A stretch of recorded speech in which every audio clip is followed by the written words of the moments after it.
The 1845 Airwell Protocol. Harvesting 10 gallons of pure water from thin air, no electricity. There is a sound that the old world knew and the modern world has forgotten. It is not the hum of a machine, it is not the rush of a pipe. It is the slow, almost imperceptible sound of water, forming from nothing, from the air itself, from darkness and stone and the quiet patience of a civilization that did not need a power grid to survive. In 1845, while the Western world was building railways and burning coal, a French engineer named Charles Knapen stood in the desert hills of southern France and watched dew collect on a pile of stones. He did not invent what he saw. He simply remembered it. He traced it back through Roman cisterns, through Byzantine hillside structures, through the ruins of the Negev Desert, where an ancient Nabataean people once turned the driest landscape on earth into fertile orchards. He called his rediscovery the Airwell, and he published a protocol that was quietly filed away and almost completely erased from modern agriculture. Almost. Because in 2026, as water prices climb in ways that would have seemed unthinkable a decade ago, as municipal systems strain under pressure and aquifers drop centimeter by centimeter below our feet, that protocol has never been more relevant, never been more necessary, never been more urgently needed by people who are paying close attention to what is happening around them. This is not a video for everyone. If you are comfortable depending entirely on systems you cannot control, you may want to stop here. But if you have felt that quiet, persistent instinct that something is shifting, that the old certainties of tap water and cheap food and uninterrupted infrastructure are beginning to fracture, then what you are about to learn may change how you see your land, your roof, your garden, and your future. We are going to walk through the complete 1845 Airwell Protocol together, the science behind it, the materials that make it work, and the materials that will guarantee failure. The precise steps to build one with your hands in a single weekend. And we will talk about the numbers, not promises, but documented, reproducible numbers. Up to 10 gallons of clean water per day, from nothing but the air you are breathing right now. Before we begin, if this kind of knowledge matters to you, if you believe that the most powerful thing a person can own in uncertain times is a skill that cannot be taken away, then subscribe. Hit that bell. Because this channel exists for one reason only, to make sure that the techniques of the old world are never fully lost. You are not just watching a video. You are joining a quiet resistance, one that builds instead of panics, one that plants instead of waits. Now, let us begin. Chapter 1. The Science. The atmosphere you are standing in right now is not empty. It is a solution, a dilute, invisible, constantly moving body of water suspended in gaseous form. On an average day in a temperate climate, 1 cubic meter of air contains between 5 and 20 grams of water vapor. That may sound small, but consider this. The air above a single acre of land holds thousands of liters of water at any given moment. Moving, shifting, waiting. The principle that the Airwell exploits is ancient and elegant. It is called radiative cooling, and combined with a phenomenon you may know from your morning glass of cold water, condensation, it becomes, in the right structure, a continuous water harvesting engine. Here is what happens. As night falls, the Earth begins to release the heat it absorbed during the day. This process is called thermal radiation, but not all materials release heat at the same rate. This differential release of energy is what we call thermal inertia. A mass of dense stone, for example, holds its warmth for hours longer than the air surrounding it. The air cools quickly, the stone cools slowly. And this temperature gap, this quiet conversation between warm rock and cool night air, is the mechanism. When warm, humid air comes into contact with a surface that is cooler than what is called the dew point, the temperature at which water vapor can no longer remain as gas. The vapor condenses. It becomes liquid. It becomes water. This is not theory. This is the same physics that fogs your bathroom mirror, that beads on your cold glass, that silvers the spider's web at dawn. The genius of the air well is this. It does not wait for this to happen accidentally. It engineers the conditions. It creates a thermal sink, a mass of specific material arranged in a specific geometry, that maximizes the surface area in contact with cooling night air, channels condensed water downward through capillary action and gravity, and collects it in a sealed basin before evaporation can reclaim it at sunrise. Capillary action. This word deserves a moment of attention. It describes the tendency of water to move through narrow spaces against gravity, pulled by molecular adhesion. The spaces between stones in an air well are not random. They are calibrated. Too large, and the water falls before it can be directed. Too small, and airflow is blocked and humidity cannot penetrate the structure. The ideal interstitial space, the gap between stones, is between 8 and 14 millimeters. This range was not discovered in a laboratory. It was perfected over centuries of observation in the Negev, in the Canary Islands, in the coastal hills of Portugal, written in stone, literally.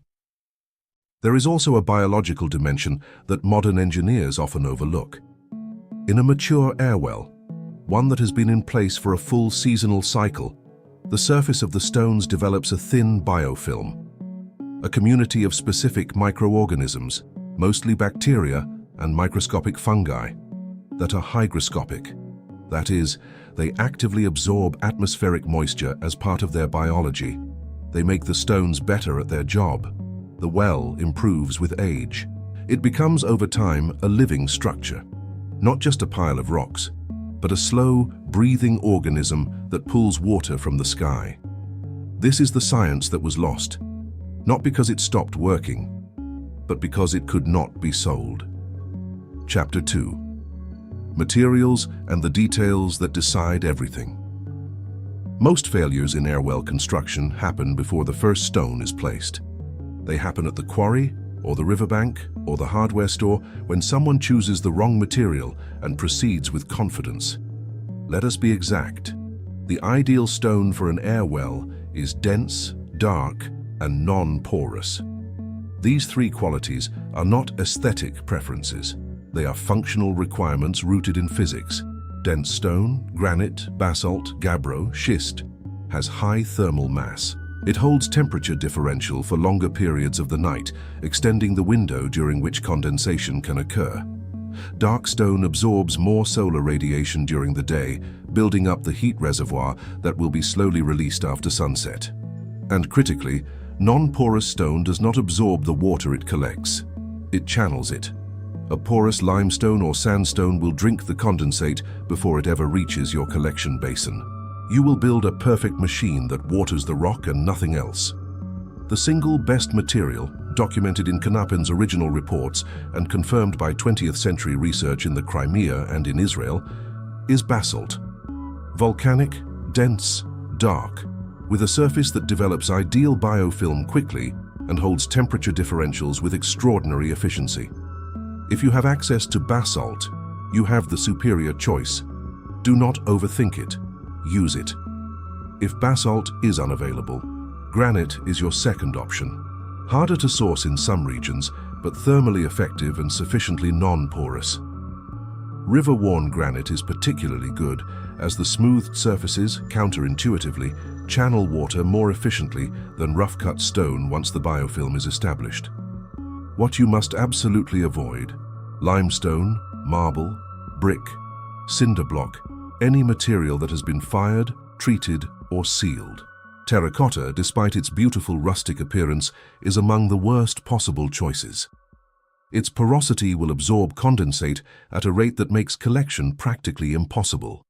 Concrete, while thermally massive, tends to have an alkaline surface chemistry that inhibits biofilm formation for years. It can be conditioned, but it requires a preparation protocol that we will cover in a separate video. There is another material consideration that is often overlooked entirely: the basin. The collection vessel at the base of the air well must be sealed against both evaporation and contamination. The historical preference, and the technically sound modern choice, is unglazed ceramic with a fitted stone or hardwood lid. The ceramic is slightly porous, just enough to stay cool through evaporative exchange on its outer surface, which keeps the collected water cooler and reduces re-evaporation from within. A plastic container will work as a functional substitute, but it accumulates heat and reduces collection efficiency by as much as 30% during the late morning hours. The site. The orientation of your air well is not arbitrary. The structure must face northeast in the northern hemisphere, southwest in the southern hemisphere. This positioning maximizes the wall's exposure to cool night air carried on prevailing low-level winds, while minimizing direct afternoon solar exposure that would pre-warm the structure too aggressively before condensation conditions develop. A slope of between 8 and 15 degrees is ideal. Flat ground produces acceptable but reduced yields. A south-facing slope, in the northern hemisphere, is the single most common positioning error made by first-time builders. It can reduce your yield by half or more. Chapter 3. The step-by-step. You will need approximately 400 kilograms of suitable stone per square meter of wall face, a collection basin of at least 20 liters capacity, a short length of ceramic or stone channel to direct flow, and 2 days. 1 for excavation and preparation, 1 for construction. Begin the morning of the first day. Mark a crescent or horseshoe shape in the ground, opening toward the northeast. The interior arc should measure approximately 2 meters across. You are not building a wall, you are building a thermal lens. This curved geometry is not decorative. It concentrates the slight airflow currents generated by nighttime cooling, directing them into the interior of the structure, where condensation rates are highest. Excavate to a depth of 30 centimeters along the entire crescent line. This is your foundation trench. Remove all organic matter from the base. Do not add soil amendments, fertilizers, or compost at this stage. You want clean mineral ground. The foundation stones should be your largest pieces, set tightly with gaps of 10 to 12 millimeters. Do not use mortar. Do not use adhesive of any kind. The gaps are not flaws to be corrected. The gaps are the entire mechanism. Seal them, and you have built an ornament, not a well. Build the wall upward in layers. Each layer should be set with the same 10 to 14 millimeter gap discipline. As you work, you will notice that some stones fit together naturally in ways that create clean, aligned channels running from top to bottom. Prioritize these arrangements. Water will follow these channels preferentially. You are engineering a drainage map inside a pile of rocks. Take this seriously. Press your eye to the face of the wall at each layer and look for continuity of channel. Adjust before you add the next course. The wall should reach a finished height of between 90 and 120 centimeters.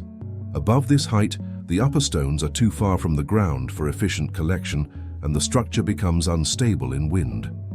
At the base of the interior arc, excavate a shallow channel, no deeper than 5 centimeters, sloping gently toward your collection basin. Line this channel with flat stone pieces, overlapped like scales, so that water moving along the base of the wall is guided into the basin without interruption. Place your basin at the lowest point of the crescent. Fit the lid. Cover the basin with a flat stone or piece of timber to block sunlight. Your air well is structurally complete. Now, the errors. The critical errors that will make the difference between a functioning harvest system and a beautiful pile of rocks. Error 1. Checking the basin the next morning. You will be tempted. Resist this. The first morning, many builders see almost nothing in the basin and conclude the structure has failed. It has not failed. The biofilm has not established. The thermal rhythm has not stabilized. Give it 14 nights before you assess yield. Document what you see each morning, but make no conclusions before day 14. Error 2. Washing the stones before construction. This seems logical. It is destructive. The natural mineral surface of unwashed stone is what allows biofilm to establish quickly. A stone scrubbed clean with water will take 3 to 4 additional weeks to begin performing. Dust the stones with a dry brush if needed. Nothing more. Error 3. Building in a depression or a wind shadow. Even a modest hill or fence line that blocks nighttime airflow from the northeast will reduce yields dramatically. Walk your property at 11 o'clock at night on a clear night before you choose your site. Feel where the air moves. Build there. Error 4. Using a lid that seals airtight. Your basin needs a gap of 2 to 3 millimeters at the lid edge.